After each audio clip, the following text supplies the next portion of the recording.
Ladies and gentlemen, welcome to this evening's event. My name is Kevin Featherstone, and I'm director of the Hellenic Observatory here at the LSE. On behalf of the Hellenic Observatory and the Faith Centre here at the school, it is a great honour to welcome His Eminence Archbishop Nikitas. His Eminence was elected Archbishop of Thyateira and Great Britain. Sorry, I've got that. That wasn't the best pronunciation. I will please accept that. He's been with us since June 2019. It is a great honour to welcome him to the school. It's also a great pleasure to be joined by my colleague, Professor James Walters, who is director of the LSE Faith Centre here at the school. And it's a pleasure to welcome Father Alexander, who's been the Orthodox chaplain at the school for more years than perhaps he would publicly wish to admit. Our topic tonight is indeed topical and provocative. Does Europe need religion? For some, of course, religion is a source of much conflict and a barrier to social cohesion. For others, religion defines our very identity, gives us meaning to our lives and our relationship with wider society. Archbishop Nikitas is very well placed to address these issues and more. He can draw upon a wide experience of learning and a broad range of activities. His Eminence was born in Tampa, Florida. He was active in the church throughout his youth. He studied at the University of Florida and then at the Holy Cross Greek Orthodox School of Theology. He gained a Master of Divinity with honors and then later studied at the University of Thessaloniki for 2 years. He further studied the Russian language at St. Petersburg Theological Seminary in Russia. And in 1987, he became the Chancellor of the Greek Orthodox Diocese of Chicago, Illinois. During this time, he also served as a lecturer in Orthodox theology at Loyola University in Chicago. Archbishop Nikitas was the Metropolitan of Hong Kong and Southeast Asia from 1996 to 2007. Later, he became the Metropolitan of the Dardanelles and a hierarch of the ecumenical throne. Archbishop Nikitas serves as in numerous important areas, including as the coordinator of the Patriarchal Task Force on Human Trafficking and Modern-Day Slavery. He is the chairman of the Committee on Youth for the Ecumenical Patriarchate and co-chair and steering committee member of the Elijah Interfaith Foundation. He's also received numerous commendations for his involvement and leadership in interfaith dialogue. It is a great pleasure to host him. Let me just explain something of the format for this evening. In a moment, I'm going to ask His Eminence to speak to the topic. My colleague Jim Walters will then engage him in discussion afterwards, and we'll leave time for questions, Q&A with you, the audience. If I could just mention a couple of housekeeping suggestions. If you could possibly put your phones on mute, I'm sure the rest of us would appreciate that. For those of you who wish to pass comments on X, formerly known as Twitter, then the hashtag we suggest is hashtag LSE Religion. Tonight's event is being live streamed, and I think others are watching from another room. They're also very welcome. Tonight's event is also being recorded so that others will be able to download the podcast and watch it at their leisure later. And afterwards, after our discussion on such important topics, we invite all of you to join us outside this theatre for a wine reception. Let me just simply add that you're all very welcome to this wine reception. Do recall that it is an LSE wine reception, and perhaps I could just manage your expectations in terms of the quality of the wine that you might be served. But it's the convivial conversation which is the important thing, rather than materialistic concerns of that kind. So, does Europe need religion? It is an honor to invite His Eminence to come and address us. Please.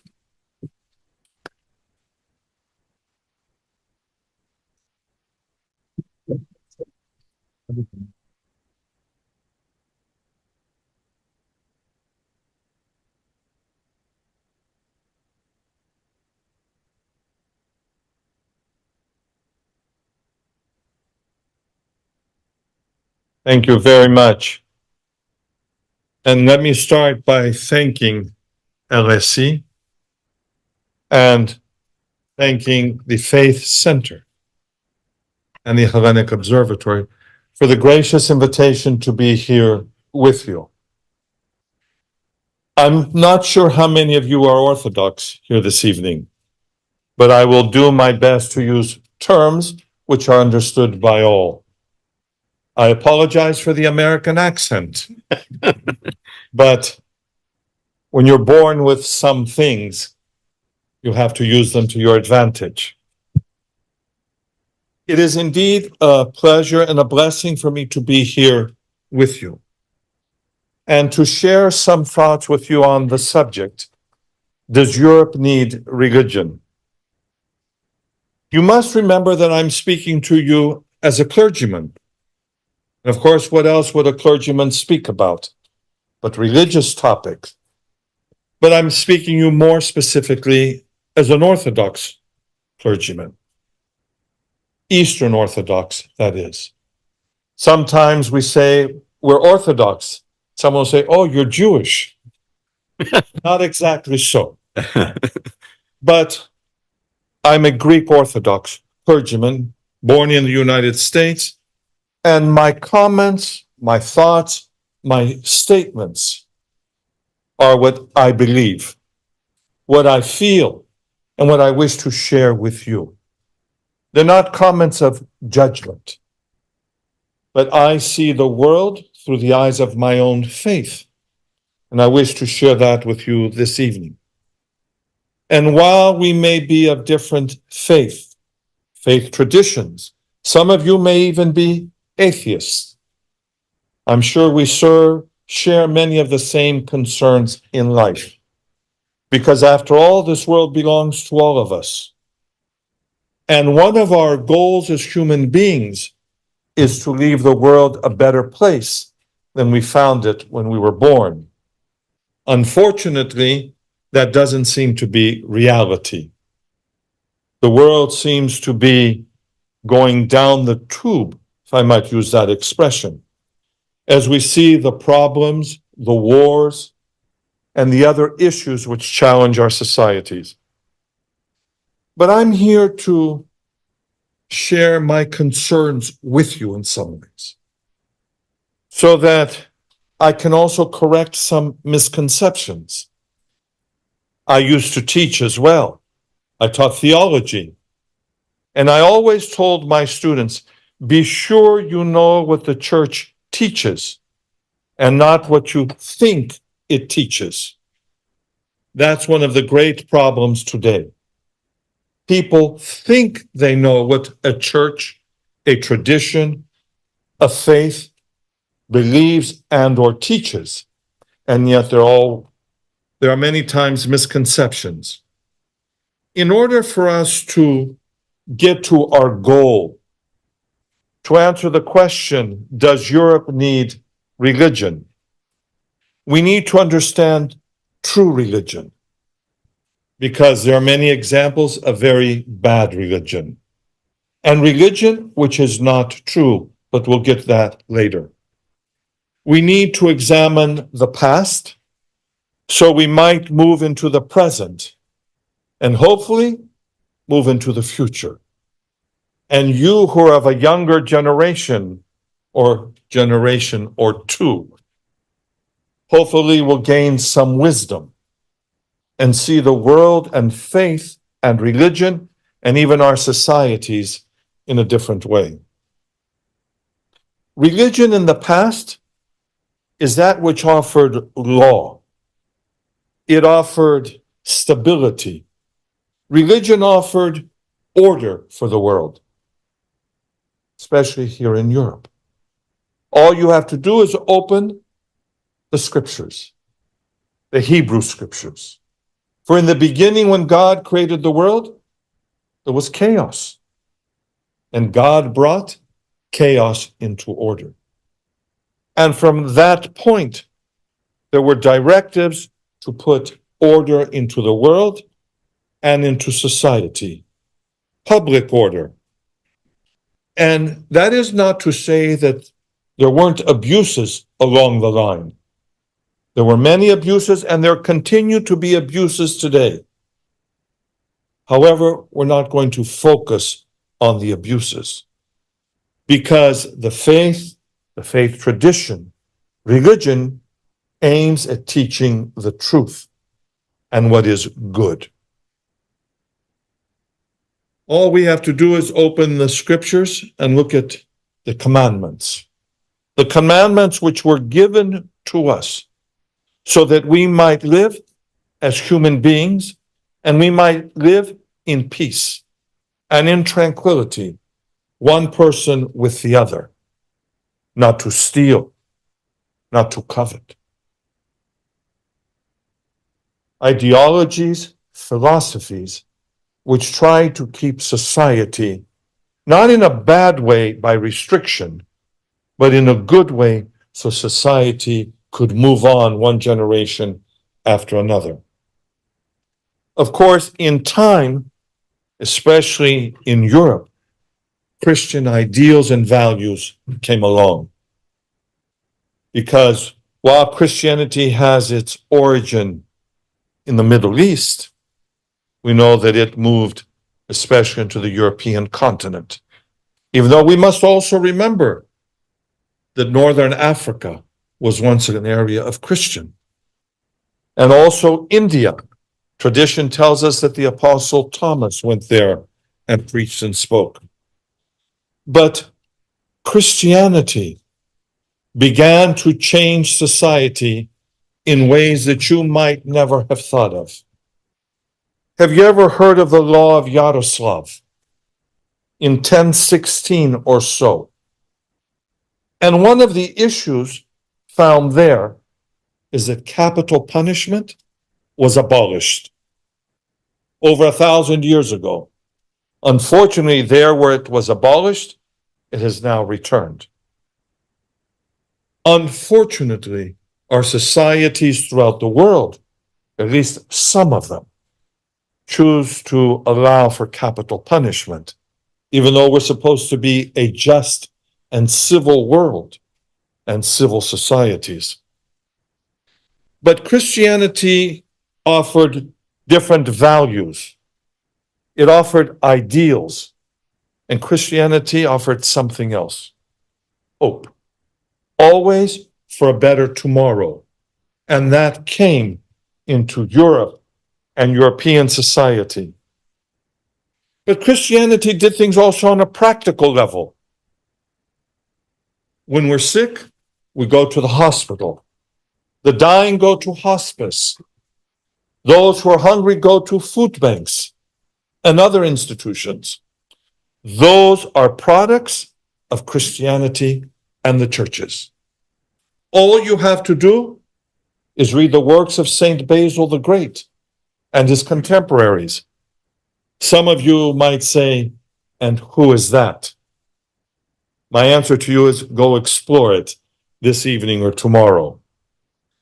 But Christianity taught love to be expressed in a real way, not only through a philosophical ideal or ideology, but in concrete measures.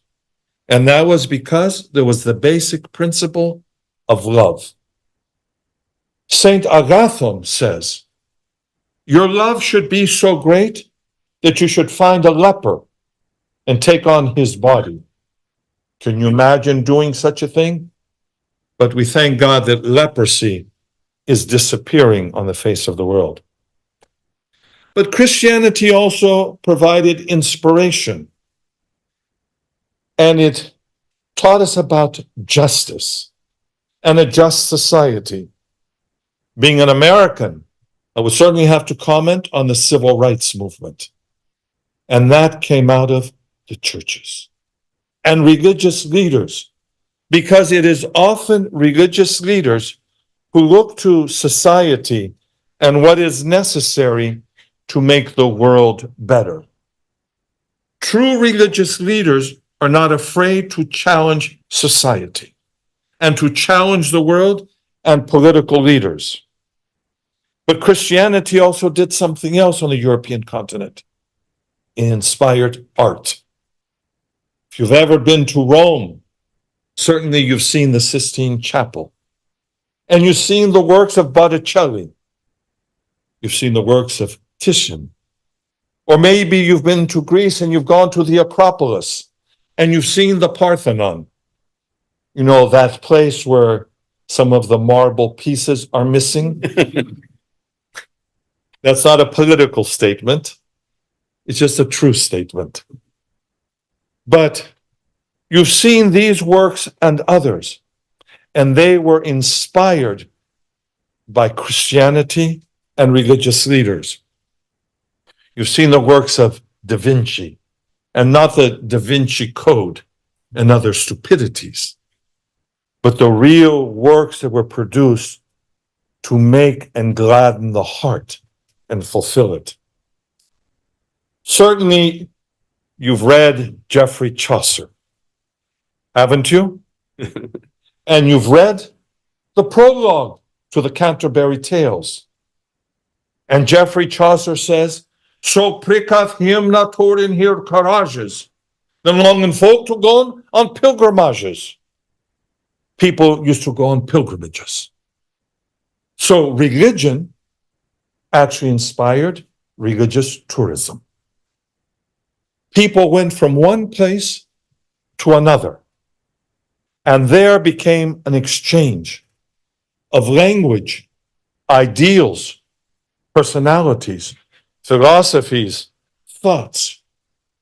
And that's because of religion and religious sites. But Christianity and the religious traditions did much more than that. You know that the alphabet went into the Slavic lands because of missionaries. The two brothers, Cyril or Kirill and Methodios, they left their native land. They left Thessaloniki to go and to preach, but also they established a means of communication. And that came because of the church. Do we have anyone who's Irish in the group? No one. Then you must all read or tell your friends about a wonderful book, which is called How the Irish Saved Civilization. And if you'll allow me to quote from the book. From the fall of Rome to the rise of Charlemagne, the Dark Ages, learning, scholarship, and culture disappeared from the European continent. The great heritage of Western civilization, from Greek and Roman classics to Jewish and Christian works, would have been utterly lost were it not for the holy men and women of unconquered Ireland.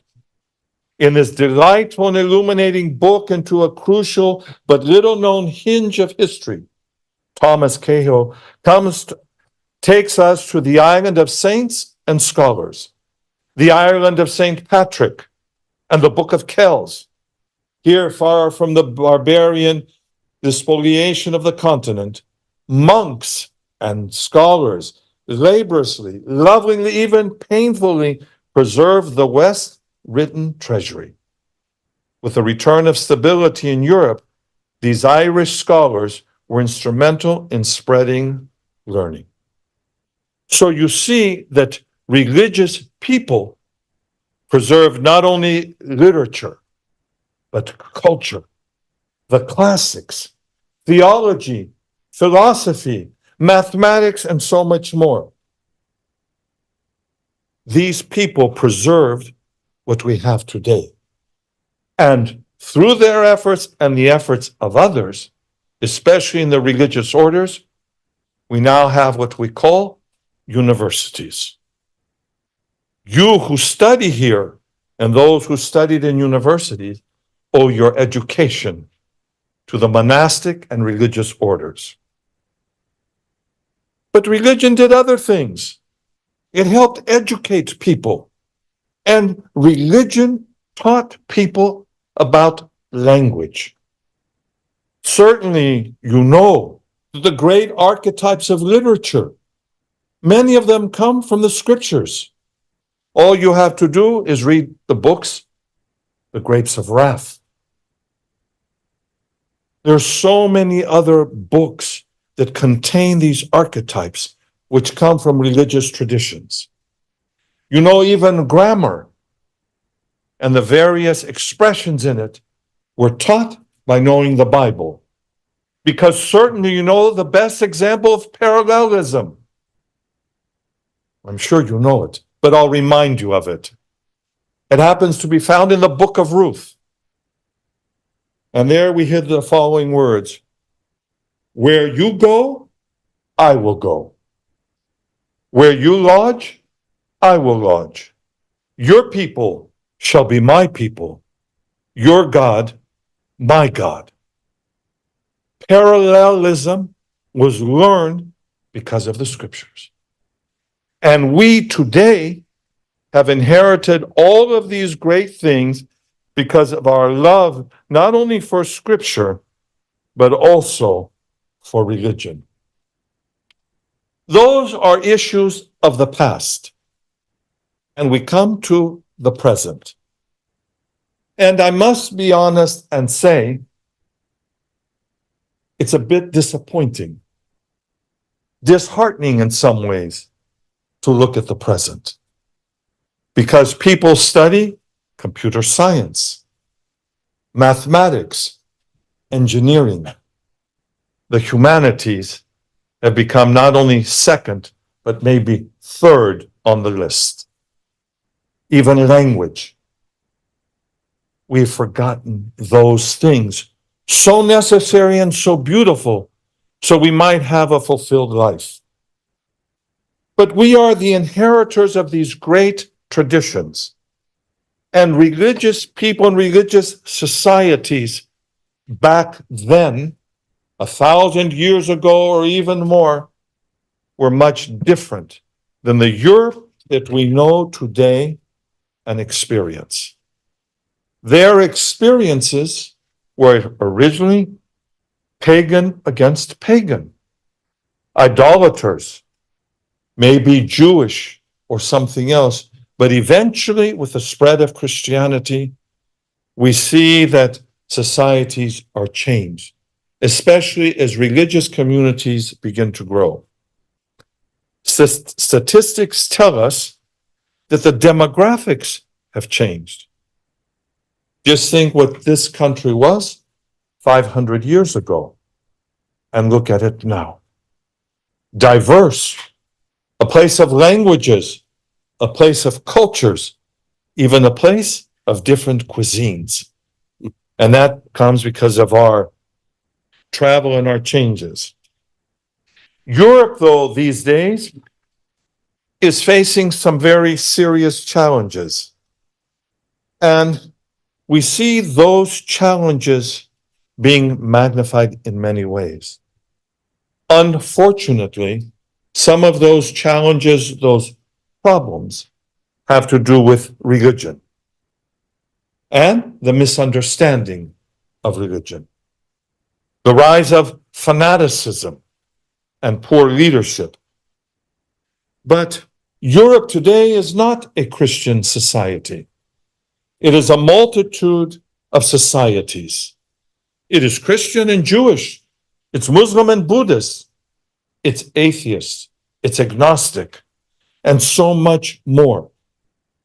Recent surveys tell us that present-day France 40% or so of the population no longer believes in anything. The Czech Republic, 37%. Sweden, 34%. And on down the line. You may remember that recently, for the first time in history, England is no longer a Christian nation. Less than half of the people claim to be Christian. It means that we are a changing society, religious and a-religious. But I think we're also a society of people who are culturally religious. They identify in one way or another with religious practices, religious traditions, and claim to be of a faith tradition. Well, I'm not a practicing Orthodox, but I still am an Orthodox. Very unusual for me to hear those sorts of comments. Not only as a clergyman, but there are clear-cut lines. Either you are or you are not. There's no gray in some things. So we are these people then, with these various societies and communities.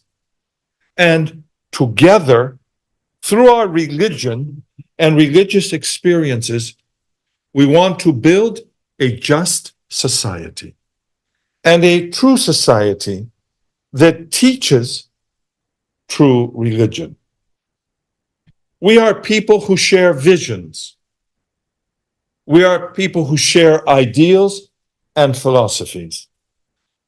Believe it or not, I'm one of those people who believes that there should not be prayer in the school system.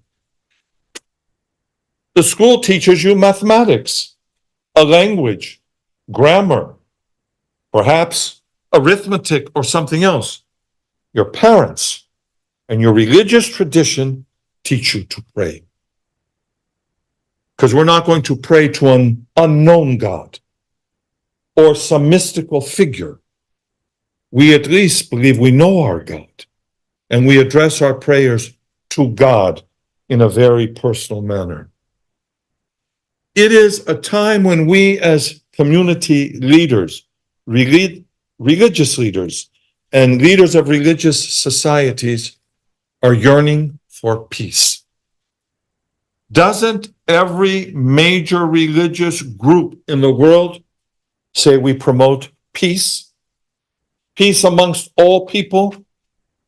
If that's true, how come we're living in a world of war, a world of division, and sadly, a world where religious communities play a great part in the problems, the war, the conflicts, and so much else. It is a day and time when we as religious leaders don't want to talk about tolerance and religious tolerance. We want to talk about acceptance. Tolerance means I put up with you. But I don't need to put up with people. I want people to embrace me and respect me the same way that I should embrace and respect them. And together, we try to build a better world that's suffering. A world that is suffering and there seems to be no healing. That's why religious communities come together and operate food banks. Or we look at the marginalized, those with problems, and we try to address their challenges, their issues, because some marginalized groups have no voice. And it is our responsibility as religious people to speak for them. And to speak for them on this continent and in the European Union. People have the right to elect their representatives. You must think carefully for whom you will vote. Does that person embrace the values of a true religion? Does that individual look for justice and what is right? Does that individual live according to the law of God? Because don't forget, I'm speaking as a religious leader, and I have to look at things in that manner and in that dimension. Our realities also tell us that people are searching. People are looking for something. I was at a roundtable discussion not too long ago with Christian religious leaders, and they were all bemoaning the fact that their churches, their constituencies, their congregations are shrinking. And they asked me, what about you? I said, well, I'm sorry to tell you this, we're growing. And we're growing for a variety of reasons, but I won't go into that. But it tells us indeed that people are searching for something. And we need to be able to give them the answers in truth. We see also that part of our realities are that we're living in a world of failed political leadership. It's a general statement not only about Europe, but the world. Failed political leadership. Where are we going and where are we headed? And we need to address those things. And one of the reasons we have this failure is because we have the lack of not only true religion, but the lack of true leadership. We are a world where the individual matters, me, and what's good and necessary for me. We turned a blind eye to what Scripture tells us and where we should be going as religious communities.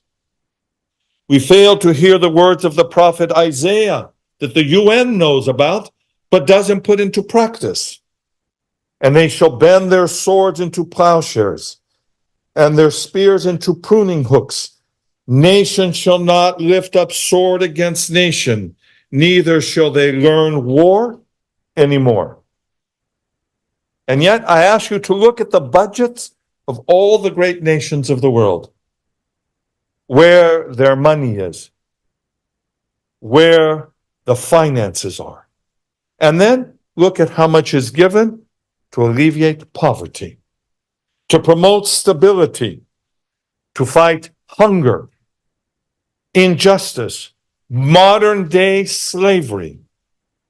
But we continue to build war machines, bombs, and not only to build them, but to export them to others. And our philosophy and ideology is that the big fish shall eat the little fish, and the world goes on. Europe is different now. Europe is becoming and is a body without a soul. It is thought what is good for me, my own needs, the needs of my country, and we have forgotten the other. Christianity does not view life and the world in that manner. And the goals of modern Europe in many ways are in opposition to true religion. We see the rise of nationalism. We see the rise of populism. We see other extreme ideologies coming out of Europe. Not too long ago, we saw the end of World War II. We saw at one point the building of the Berlin Wall, and it came down. And now, in the heart of Europe, we hear about divisions. We hear about those immigrants, those migrants, the unwanted, the lepers in many ways of a society. And true religion and true Christianity could never say that. but the extreme conservative movements are pushing us that way. We are becoming and are a society of greed and ownership. The ownership of land. To whom does it belong? The earth is the Lord's and thereof. But we try to divide it and make it our own. And mine are not political statements. My statements are those of reality. So where will we go from here? And ask ourselves, does Europe need religion? There's a book called Bad Religion. And it's written by someone in the United States. And it examines US Christianity and focuses on trends and personalities. And it brings us to an understanding that many of the things discussed in that book are now the reality of Europe and European societies. There are people who are great salesmen of salvation. It's very interesting that Jesus said, take what you have and sell it and give it to the poor and come follow me. And now they say, write me a check, or cash is better, and I'll think about accepting you.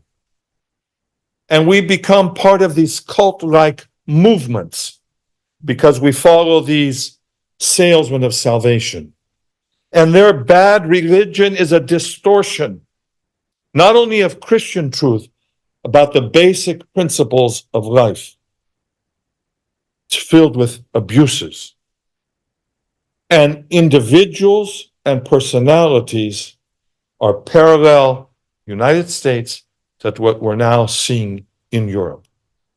And these people in all religions can lift up society and direct people into war, into all sorts of problems.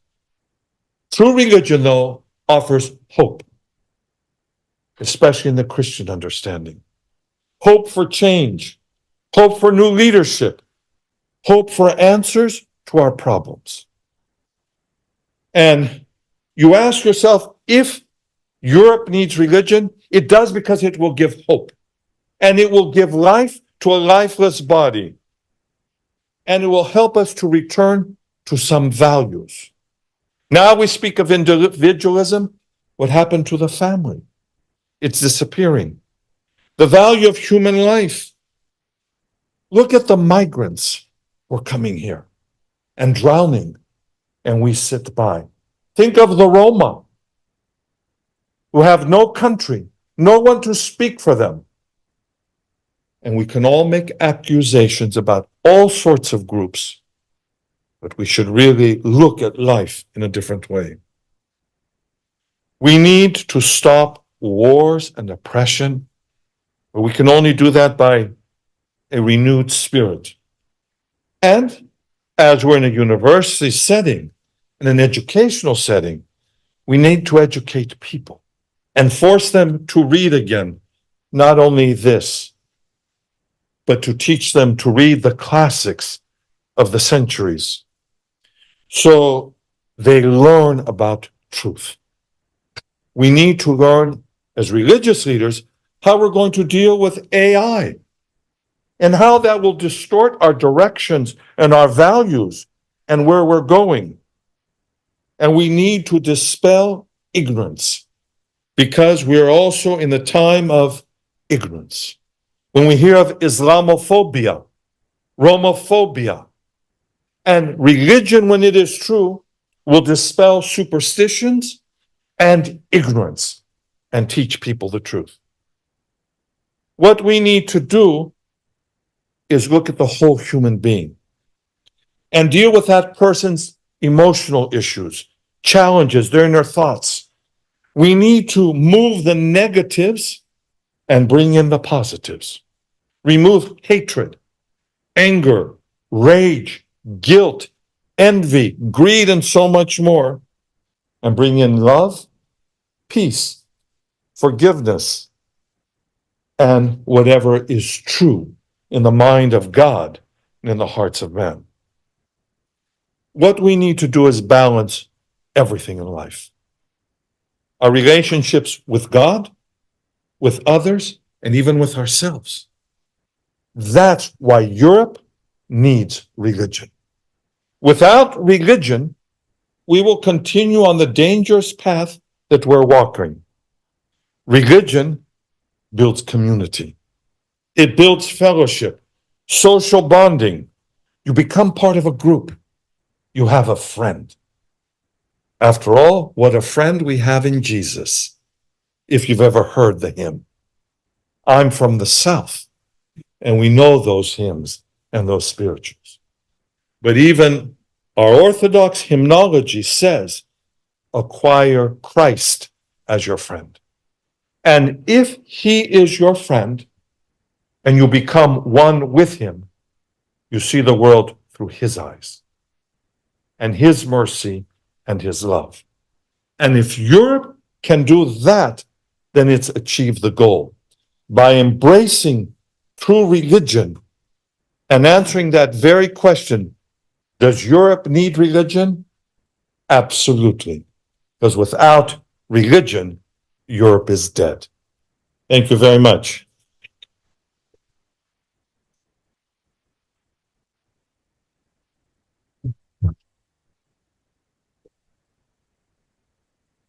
Your Eminence, thank you so much for that rich and really rather inspiring address. So much to think about and tease out, and I feel very privileged to be given the opportunity to begin to do that with you. And I want to begin with the history that you traced of the Christian shaping of Europe, according to what Augustine of Hippo called the order of love, through its hospitals and its universities, and that positive influence of Christianity, which I think one can trace right up to really the end of the Cold War and the immensely significant role of the churches in overcoming communism.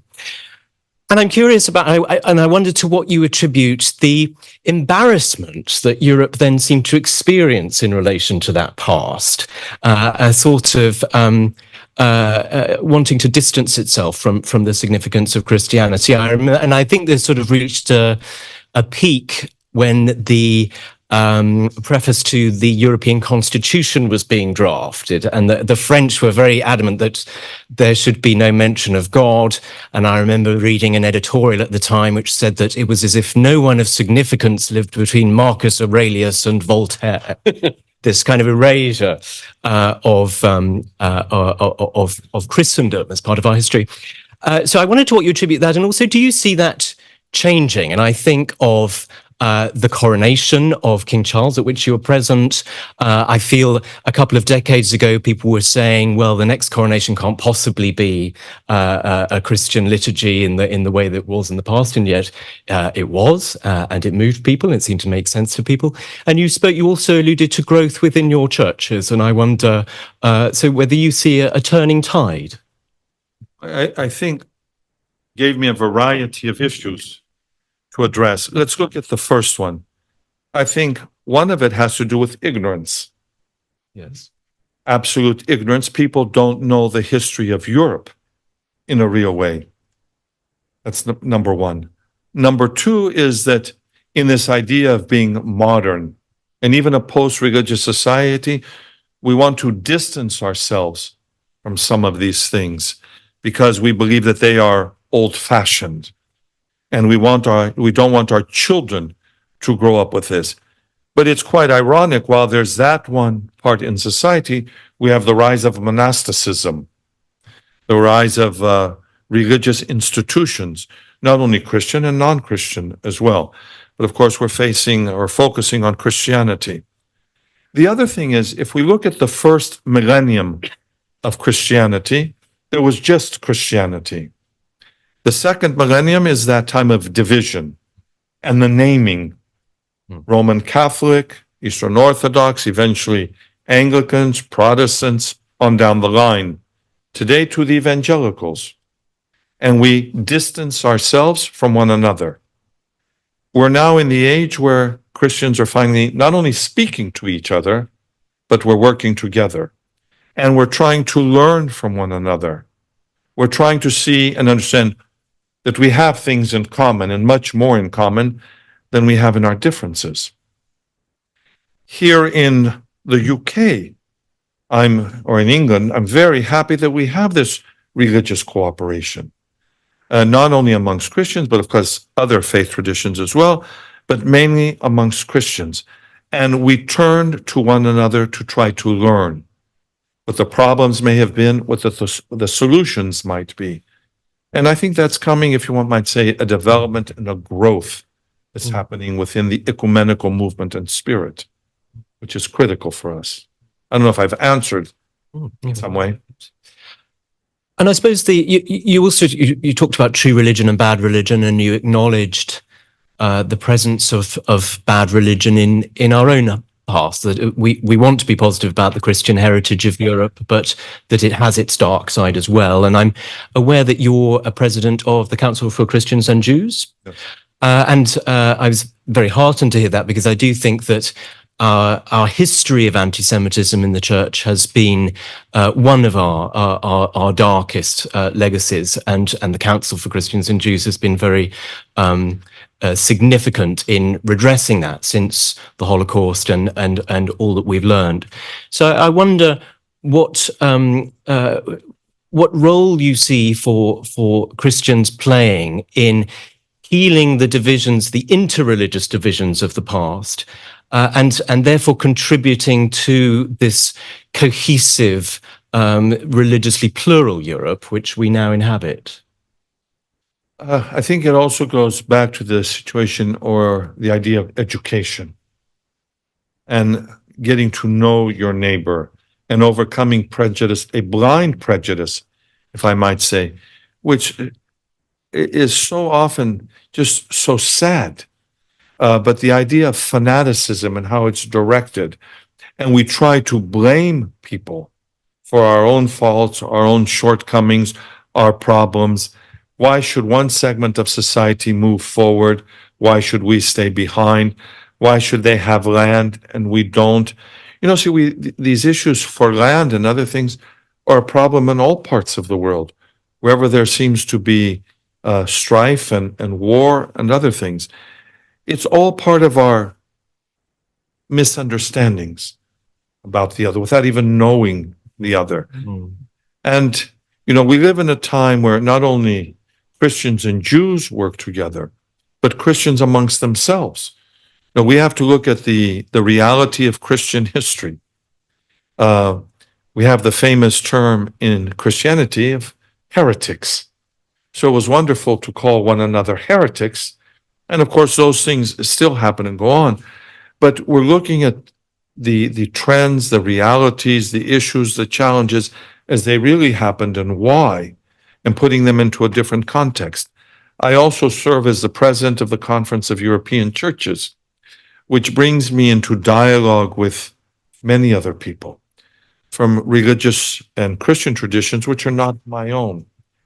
I often say that Orthodox theological students should go spend a semester in a Methodist seminary, and Catholic theological students might go to an Anglican seminary. So we have this exchange, we get to know each other and each other's theologies. We don't even know what makes us different, what's so different about our theologies and our understanding. We just throw terms around. I made the statement earlier, I always told my students things, and it was one of those that you should really know what the church teaches and not what you think it teaches. Because we have a tradition of also of a grandmother theology many times. Well, my grandmother told me so. Or, you know, if I might just a quick story. There was a family and the mother went home with that roast from the market and cut off the end and then put it in the pan to bake it. And the daughter said, well, why are you doing that? Said, well, your grandmother, my mother always did it, so I've always done it. But why? Well, we'll ask her. So they went and asked the grandmother, Why do you do that? He said, because it didn't fit in the pan that I had. And you see, without having any real understanding of why it was happening, she just continued this. And we continue our misconceptions, our misunderstandings, our blaming without even knowing the other and the realities. I wonder if I may just intervene there, that clearly, as you've said, respect is at the heart of faith, of different faiths. But as you've alluded to, understanding religious literacy, an understanding of other faiths, indeed an understanding of faith, seems to be in decline. And I wonder where you find optimism here. Well, I find the optimism because I'm hoping that universities will introduce courses in comparative religion. And not only that, I used to encourage students to take a class called The Bible as Literature. So they're at least familiar with scripture. You know, don't watch things at the movies, such as the movie about Noah. It's so distorted in many ways. Or I was commenting about the movie that's now on Netflix, Troy. Many distortions and misconceptions, but it happens also with religious things. The Last Temptation of Christ. You know, I asked a young woman, she said, oh, it was wonderful. Now I learned so much about Jesus. I said, have you ever read the 4 Gospels? She said, no, I didn't have to. I saw the movie. But the movie and the gospel tradition are 2 different things. So we need to encourage people to read, to study, to understand, and to learn language and expressions, to learn what Passover really means, to learn what Easter was all about, to talk about the resurrection, and not to be afraid to discuss these things, even in public. Well, I need to resist the temptation to give too big a plug to the LSE Faith Centre and the religious literacy work that we're doing, but suffice it to say that everything you say resonates, and also through my involvement in Anglican theological education, I do share this this real concern that at the formational level, we need to be engaging across churches. And I mean, that brings me to you alluded to a lot of the dark challenges that we're facing in Europe now, the prospect of growing, of an escalation of the conflict in Ukraine, human trafficking, mass migration because of climate change, these kinds of things. And I'm reminded of Archbishop Desmond Tutu's words when he was fighting apartheid, that apartheid is too strong for a divided church. And I wonder what issues you believe in Europe are too strong for a divided church that we should really rally around. Well, all issues can be too strong for a divided church. And that's what I alluded to earlier. We need to remember that we're all Christians. And we need to raise the banner, raise the cross, and follow the cross. Those who are in my office often hear me say to them, all we have to do is look to the cross and keep walking. And I think that's what Christians have to do, is to look to that cross and keep walking together. You know, in the Deep South, they're saying, we shall overcome. And they walked hand in hand. Archbishop Iakovos of the Greek Orthodox Archdiocese marched with Martin Luther King. I said it takes people, it takes boldness, it takes daring spirit, and that's what he had, and that's what religious leaders need to have today, to speak out against injustice and to work together, walking toward that cross, that crucifixion, but always knowing that behind the crucifixion is the resurrection.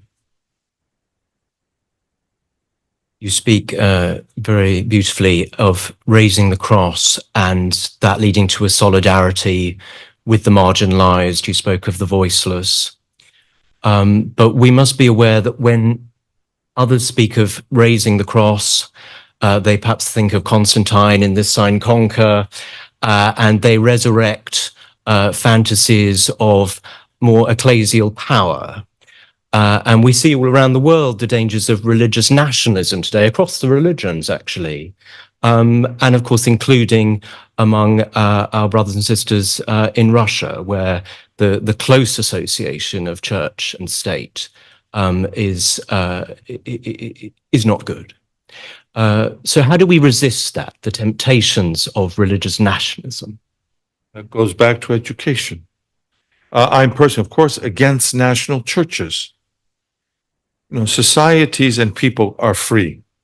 If you're a good priest, a good pastor, your congregation will remain with you. If you preach the wrong values and guide and lead people the wrong way, they're going to leave you. So what we have to do is be sure that people who are guiding and leading preach true religion.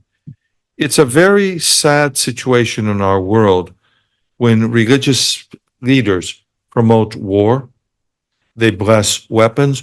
We saw that happen in the former Yugoslavia, all sorts of issues. When people were thirsting for freedom, I remember a religious leader from Hungary saying the churches were filled. People always run to the churches when they need something, when they want something. But when their dream, their wishes are fulfilled or perhaps accomplished, oh, well, thank you, God, now I'll go on my way and I'll see you in the next time I want or need. But it doesn't work that way. You know, the church is here like the ark to preserve us and to keep us. The ark filled with all the animals, and to remember that even in the ark, we had the snakes. We forget about them. So let's remember that we have those issues as well. And we have to learn how to deal with the snakes. And of course, to keep them at a distance and maybe tame them. But we also need to keep maybe certain religious leaders and ideologies at a distance, as they're not part of the true faith, the true religion, true Christianity. No Christian would really want to go to war. No Christian would pick up a gun to kill someone else. We have to really give account for those things. And perhaps the last thing for me before we open it up, you clearly have a passion for education and a knowledge about education, and you've spoken about theological education in the churches. You threw something into your address about not believing in prayer in schools, and it just raised a question for me for Europe. We know that schools are very important in thinking about the cohesion of our societies. And you sort of have two schools of thought. You have those people who say, well, in a multi-faith society, you really need secular schools where people don't practice their faith. That's for the home, that's for the place of worship. Or the direction I think this country's really gone of saying, well, you have schools with a religious tradition, and what we need to do in a plural society is expand that to schools of other faiths and make sure that they don't become sectarian, that they engage with one another, and that's the project. But it sounded like you were more on the first side. I'm just curious what you envisage. There's no problem with having schools where people have different faith traditions and to study and learn about religion, of course. We can't be ignorant. In my undergraduate degree, the emphasis in the religious aspect that was in Judaic thought, in Judaism. So there's no problem, but it's up to my family, my parents, my community to teach me and to teach others about our faith tradition. I can't expect a government to do that. And how do I know what the government teachers are teaching? And I have my faith and my trust in them, because that puts us into very dangerous waters when it comes to all sorts of issues concerning religious theology, philosophy, ideology. Who will teach? We just can't put in someone to plug the hole. That square peg doesn't quite fit into that round hole. Thank you. If we may, given the time, could we open it up and invite questions, if that is okay? Perhaps we'll we'll start with a couple. If you could just introduce yourself. I think there's a microphone coming to you. Good evening, Bernard Casey, of this place at one stage and various others. Thank you very much. That was encouraging. I wanted to take you up on one point. I decided I was not going to ask you about fractions within the Orthodox Church in Eastern Europe, although I was tempted to originally. I actually wanted to ask you a bit about how you talked about the first century as being The first millennium. the first millennium, sorry, I beg your pardon, the first millennium, sorry, I quote you, the first millennium as being a millennium of a single Christianity. I mean, I'm an economist, but I spent quite a lot of time because doing too much economics is bad for one, studying religious disputes in 4th, 5th and 6th century Constantinople. And the extent of division struck me as quite enormous, the extent of excommunication.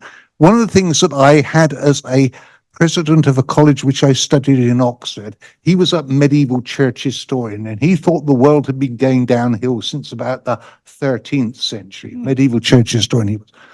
After reading this, I actually thought poor old Jack Southern, you see, I was very young in those days, so I thought, you know, who is this old fellow, what does he think about? Actually, after reading this, I decided it had been going downhill since about the 4th century. So I don't sort of really subscribe to this single, you know, sort of unified Christianity in those days. Could you comment upon that? Thank you. Thank you. Then I think there's a question here. If you could just Can I answer to the first Oh, one? please go ahead. I just want, it's not that everyone was one big happy family, but they didn't call themselves by all sorts of titles and names. Those came much later. And believe it or not, we talk about the Great Schism in 1054. Do you know the East and the West continue to have communion after that? Even though we say that that's the breaking point, there was still intercommunion. Thank you. Let's take your question. Well, thank you very much. I had a question. Could you just say who you are, please? I'm Julian. I'm a student at LSE doing a master's. I have a question, because you say many of the issues that are plaguing Europe at the moment could be resolved by Christianity, everything. But when I think about it, many of these issues have always been present, even then when there was a more Christian spirit. I know you alluded to, well, different types of faith, the true faith and some extremes. But what is the guarantee that, for example, if Europe starts becoming more religion or thus more religion, how will these issues really be tamed if they've always been, I guess, part of like nationalism, populism, and everything? I'm trying to give concise answers. So I never said that Christianity was the answer, but I said true religion is, and education and the understanding of true religion, because true religion does not promote conflict or greed or the desire for land and so many other things. People can work together. That comes through true religion. But bad religion, okay? Other questions, please. Could we take the gentleman? Yeah.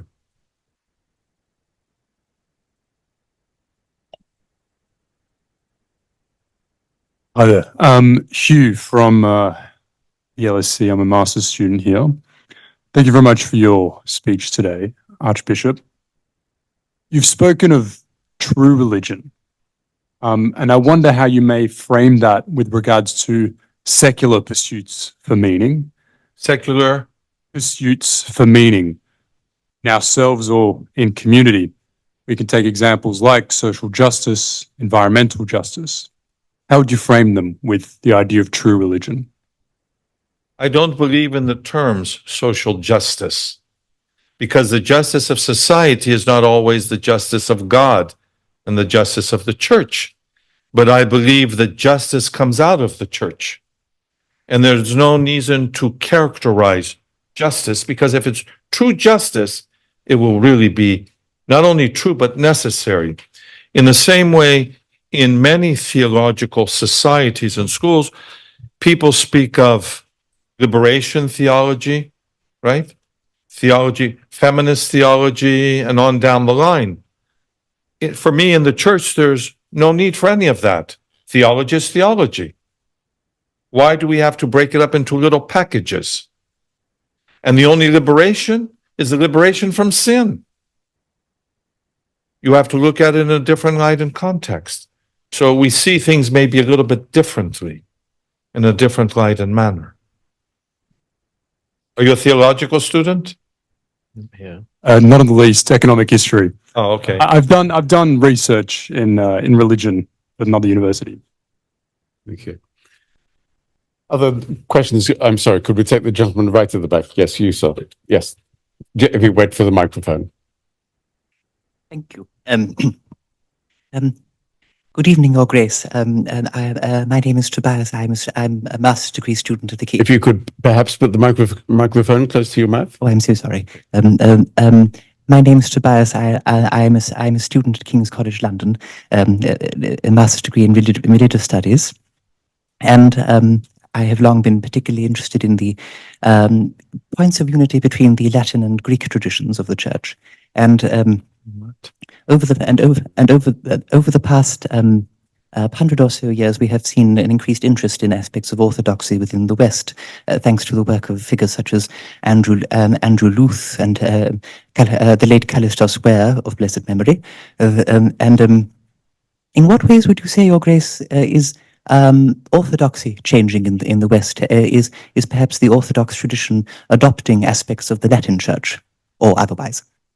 Well, it is on certain levels. In some understandings of Orthodox Christianity, there's now something called the Western Rite. Okay, so that's one expression. Number two, if you go to some countries where there are Orthodox communities, there are now choirs, mixed men and women. The structures of the church in architecture. So there are influences in all different ways, even language. So there are influences and also the desire to embrace these things into our own tradition because we find them right and true. And the last thing that I'll tell you, amongst the many other things there are, is the rediscovery of our own saints. Saint Cuthbert, Saint Patrick, so many Orthodox saints. Here, Saint Alban in this country. There are saints as well. So we share all that. Thank you. And then there's lots of questions. Perhaps if we could take the gentleman on this row first, please, and we'll come back to everyone. My name is Nick Hale. I'm one of your flock. Happens. You poor thing. I would like to ask you, you mentioned no Christian would pick up a gun to go to war.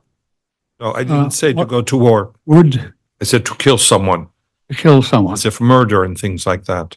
Would a Christian pick up a gun either to defend himself or his neighbor? You don't have to necessarily kill someone with a gun. You can shoot them in the leg or the foot and stop them. Yes, but a gun, But if we were to distribute our wealth and to share what we have, people might not attack us. But there's the desire for land and greed and possessions and who's right and who defines things. so you would say that a Christian would never launch a missile, and rather than picking up a gun, he wouldn't launch a missile. I would hope he wouldn't, he Yeah. or she. We have to include the women. Thank you. You're very welcome. Then I think there's a gentleman, yes, here at the back, please.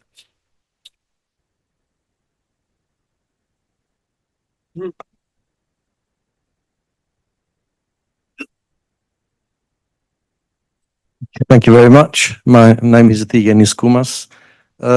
Your Eminence, you have argued a strong case tonight, so hopefully some of us or all of us will leave at the end of tonight's proceedings, we'll leave with some divine wisdom. But perhaps how your case, what you're arguing, is what one might describe as a Christian socialism. But the question I want to ask is a big why, is because at the beginning of your speech, you said about bad religion. Now, historically, there have been a number of atrocities committed by the church or representatives of the church. And to name but a few, for example, the sack of Constantinople, 1204, which in effect was the beginning of the end of Constantinople. Then we had the Spanish Inquisition, which lasted for about 400 years. Then in the 1530s, we had the dissolution of the monasteries by King Henry VIII, aided and abetted by his chief minister, Thomas Cromwell. So that's three that I've described. But more recent, we've had the Russian Orthodox Church, which has been complicit with the anachronism of Vladimir Putin. So, speak why. Why have these events have occurred? Thank you. They've occurred for one simple reason. And that's because they did it by free choice. God gave each of us the ability to decide and to choose. And we have the ability in life to make the decision for each and every day. That's why in the Gospel of John, one of my other favorite passages, it says that they loved more the glory of men than the glory of God. Ηγάπησαν γάρ την δόξαν των ανθρώπων, μάλλον υπέρ την δόξα του Θεού. The glory of God is humility and love. It's not a political socialism that I'm preaching. Search the scriptures. Feed the poor. Clothe the naked. Feed the hungry. Minister to the widow and to the orphans. Those are scriptural passages. We just need to live them. But the others who have gone to war, whether it be during the Inquisition or the dissolution of monasteries, that's because of fanaticism sometimes. It's also because of fear. And the last thing I would say, it's because of insecurity. You destroy your enemies, then you don't have to be afraid. Thanks. Other questions, if we can take the gentleman up here, please.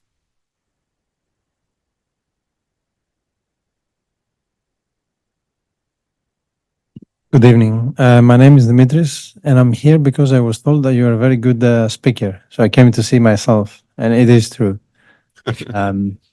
My question, Sometimes they get things right. my question goes back to the subject of tonight's talk. Does Europe need religion? Is it religion that Europe needs, or is it dialogue? And you did pick up on dialogue, especially during the Q&A. But going back to one of your points about the surveys you've read, where I think you mentioned that in France and in the Czech Republic, the majority say that they don't believe in God. But I hear from people who are either atheists or agnostics that they say they believe in humanity. So is dialogue the answer? You can have dialogue between a religion and a government. You can have dialogue between different religions. But I think a person must dialogue with himself or herself first to decide on the path he or she might want to take. You notice I'm careful with the pronoun references to make sure that there's equality. Before God, there is always equality. But, I believe that religion is at least part of the answer to the problems of Europe.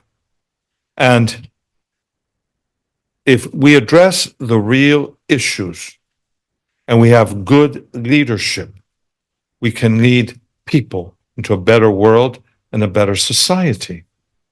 One of the problems is, I stated several times, the failure of real political leadership. And I can give you all sorts of examples. I've lived around the world.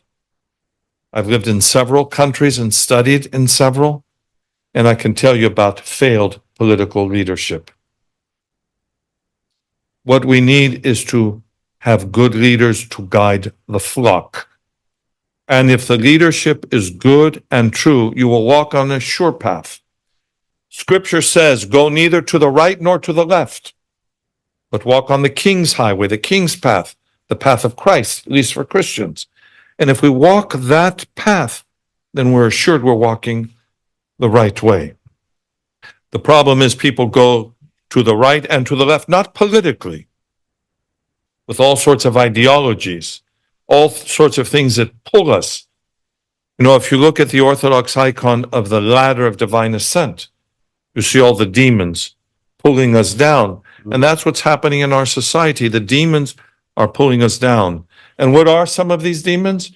Well, greed, hunger for power, hunger for authority, alcoholism, the problem with drugs. And where is the church or the churches to help ease these issues and these challenges for a suffering society? I don't know if I answered the question or not.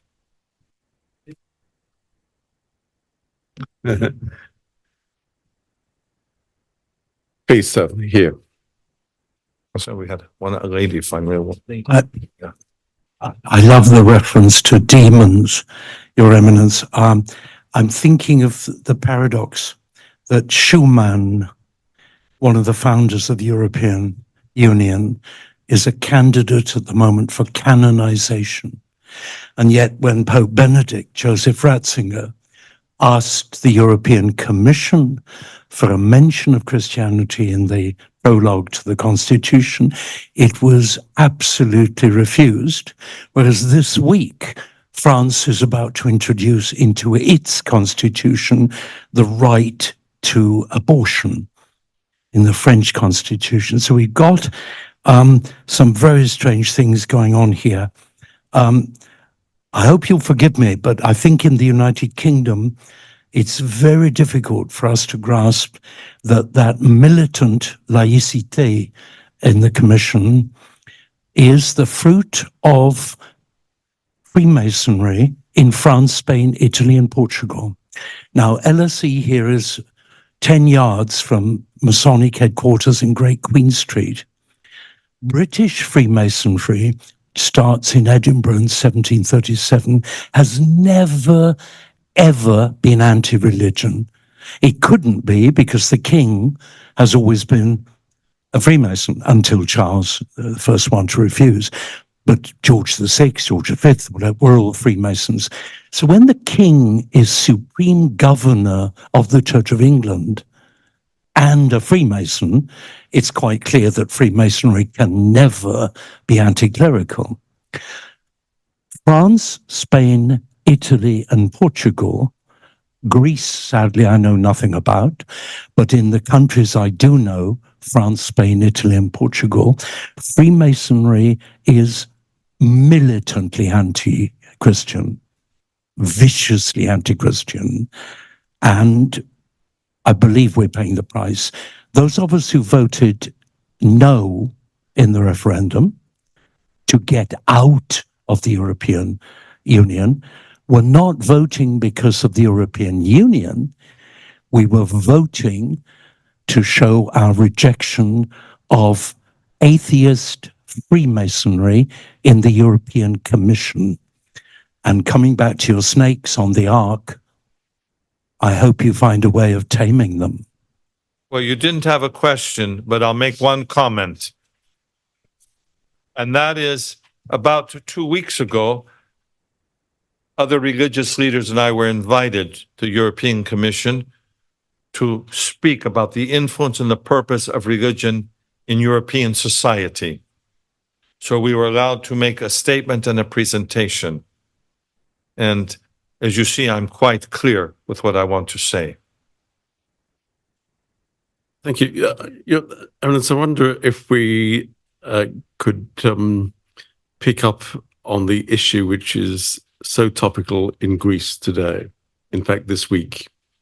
On Thursday, the Greek Parliament will vote on legislation to make legal same-sex marriage.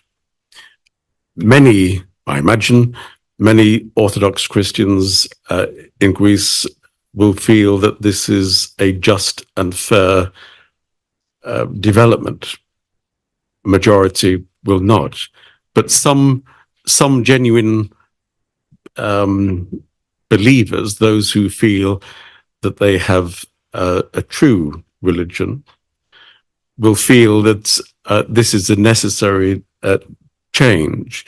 So my point is that it poses difficulties for both the church as an institution, but also for a variety of well-meaning Christians in Greece. And of course, it's receiving so much attention. What kind of accommodation do you think is possible on issues like this between the church and a secular power? First, you speak of Greece and the nation. The issues there are to be decided by the Greek people and the citizens of the Hellenic Republic, just like the issues here in England or the UK are to be decided by the citizens here. Number two, the issues voiced by the Church of Greece are voiced by the Church of Greece. I do not belong to the Church of Greece. I belong to the Ecumenical Patriarchate. And the Ecumenical Patriarch, though, in the Synod, made a statement. We may not always agree in the decisions between church and state. And the representatives will vote and make a decision.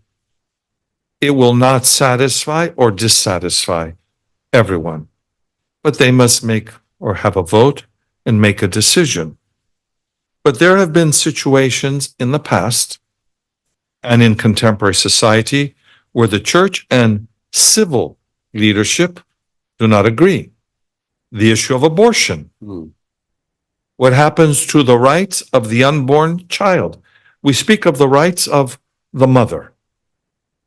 And of course, it's very difficult for a single male to speak of the issues for a woman. We don't know what it is like to suffer the consequences either of rape or abuse or other things. But the church has positions on some things. And the church and the state do not always agree. And it is not only the issue of abortion. Let's look at capital punishment. I told you in 1016 it was outlawed, the law of Yaroslav.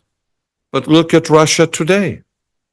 Or look at the United States, where there is indeed capital punishment. So the church may have a position on something, and society and governments may not always agree with the position of the church, and the church may not always agree with the positions of the government. And those who complain about things, not only these issues or others, I say, did you bother to vote? Did you vote for the person who expresses your vision, your philosophy, your ideology? Well, I didn't vote. You have no right to speak. How can you complain when you didn't actively participate? So there's so many factors that come into this. We have to be very objective about things and look at things in a real manner. It will be a very interesting challenge because we look at the nations which claim to be Christian, correct? And preach Christianity and all these things. Some of them have the highest abortion rates. Some of them have legalized prostitution. So we see that there are inconsistencies between the values supposedly which are held and then those things which are practiced. So we will wait to see what the results will be. We will. A good politician, won't I? Thank you. We will. Sadly, I think we're out of time. In a moment, I'm going to give the thanks which are so truly meant. But we don't proselytize, but we do market the Hellenic Observatory here at the LSE. And I'd just like to alert you to our next major event, which is this coming Monday. And we will be hosting Stefanos Kazalakis, the leader of Syriza and leader of the Greek opposition, in conversation. And this is 6:30 on Monday evening. Tickets are available online. And perhaps some of the issues we've been discussing may come up that evening. When we are blessed with such an eminent public speaker who's covered so many different issues, we would like to show appreciation of our guest, and we have a very small gift from the LSE to pass to you. Again, of course, modesty is a great virtue, I think. So perhaps when you open the gift, you'll think of that particular phrase, modesty. But can you please join me in giving a very warm thank you to your elders?